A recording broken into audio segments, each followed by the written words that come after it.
Good evening, folks. And I'm gonna try to make this a little sweet and short and sweet as I can.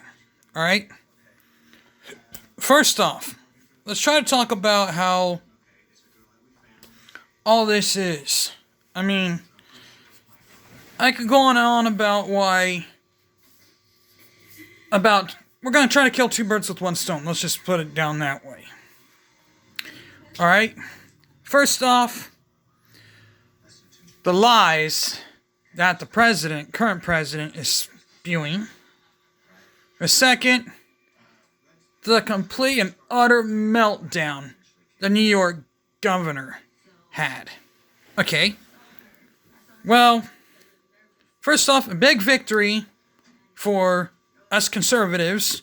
Roe v. Wade is overturned. Yeah. I mean, now that it's no longer Roe v. Wade, which was a part of the 14th Amendment, is no longer there. It is now a national thing. It now only applies to the 10th Amendment.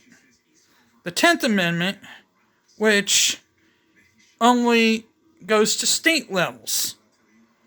State levels, what I mean by state levels, meaning only states make that decision if abortion is illegal or not. But now, the president made a statement that he said, and he even blamed former President Donald Trump for that. He said it's all President Trump's fault for picking 3 conservative justices. Well, if he was a Democrat, you think he would have picked conservatives? No, he probably would have picked a liberal. And you'd be happy with the result of them holding up to their word. Roe v. Wade would still be a law right now if he picked him. But no, he picked Democrats. He picked conservatives instead. They were all conservatives. You gave them their way when the Democrats were in office. When they picked you for president, he challenged the courts and he sent this to the Supreme Court and they went 7-2 in favor of you. And now you're the president, and then you went around and complained about everything. You're in a sorry excuse for a president, Mr. Biden. You're the worst excuse ever for president. All you do is blame, blame, blame. You never take responsibility for your own actions. Man up. You need to man up.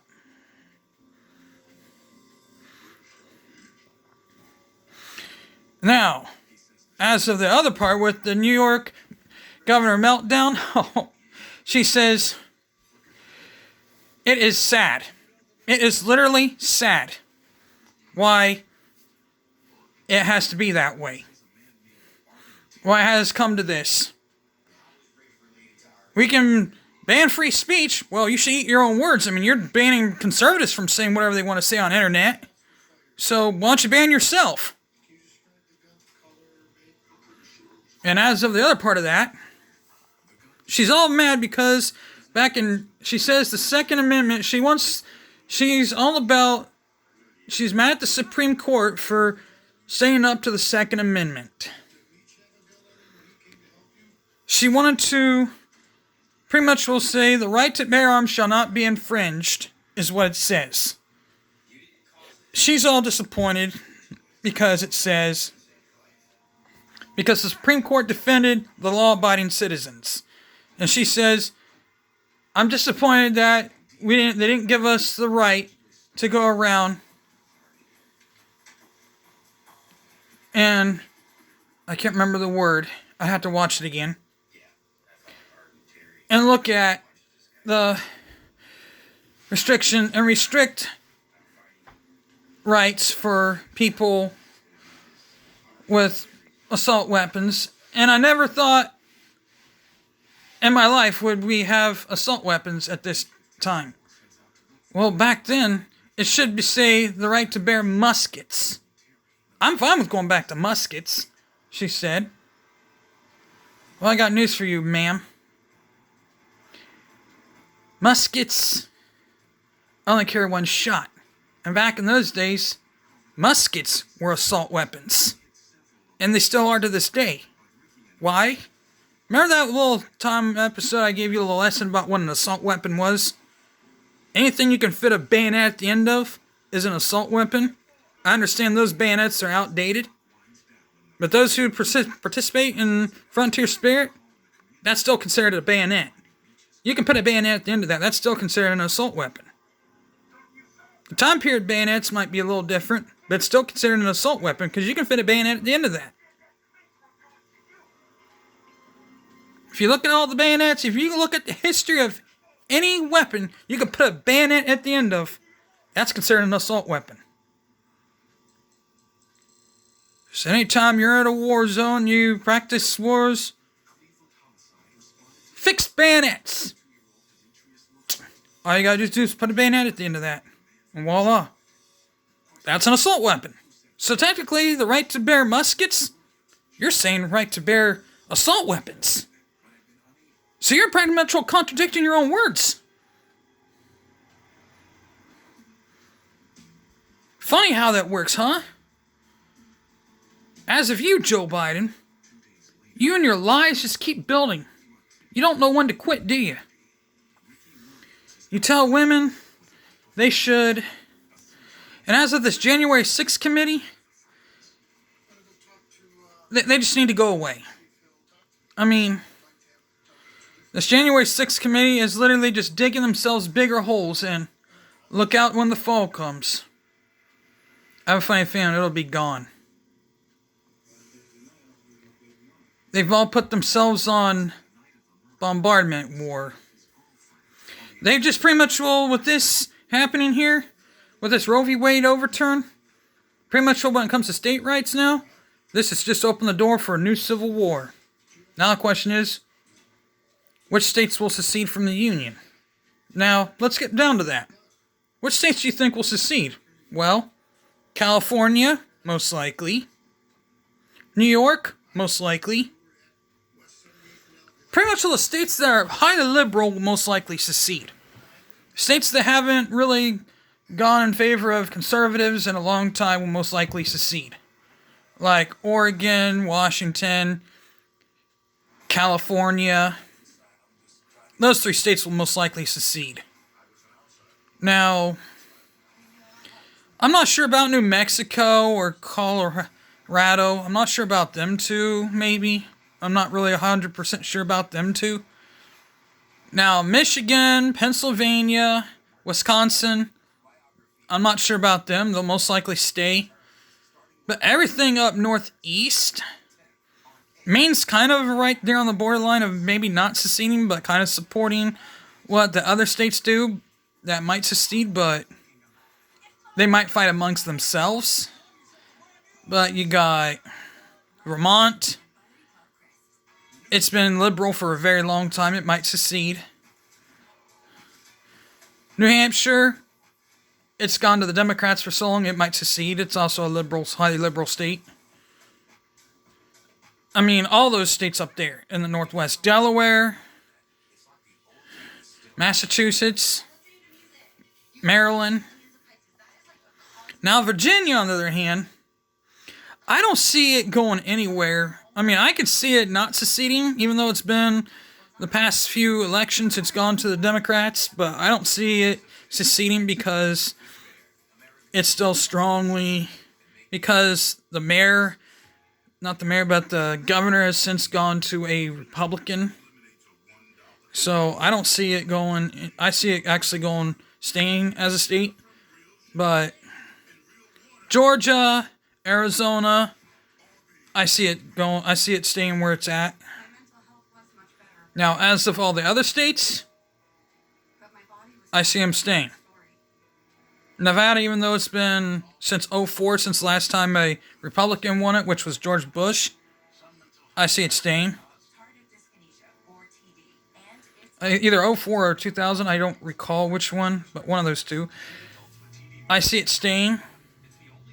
But other than that, I don't really think that it's really going to go anywhere. But Georgia, well, pretty much is a very stronghold for the Republicans, even though they won it there. Now, South Carolina hasn't gone, or Texas haven't gone to a Democrat since 76. 1976, that is. The last time Minnesota's ever gone to a Republican was in 68.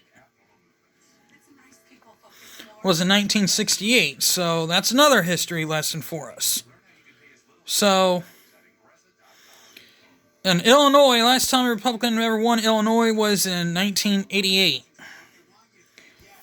These years were the last time a Republican ever won Illinois. Anything out west, literally.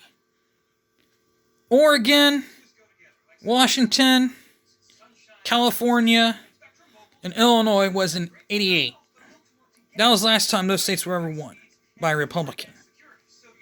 New York was won in 84, last time it was ever won by a Republican. Since then, not won by a Republican. It's never been won by a Republican since then. It's been nothing but a Democrat battleground since then. But 88 has always been a level high ground for the Democrats. The Republicans just need to find a common ground where they can battle and find their way back into this battleground in all those states. They need to find a place in Illinois. They need to find a place in all these other states and actually try to win it. Illinois is in the heart of this. They just need to find a way to win Illinois.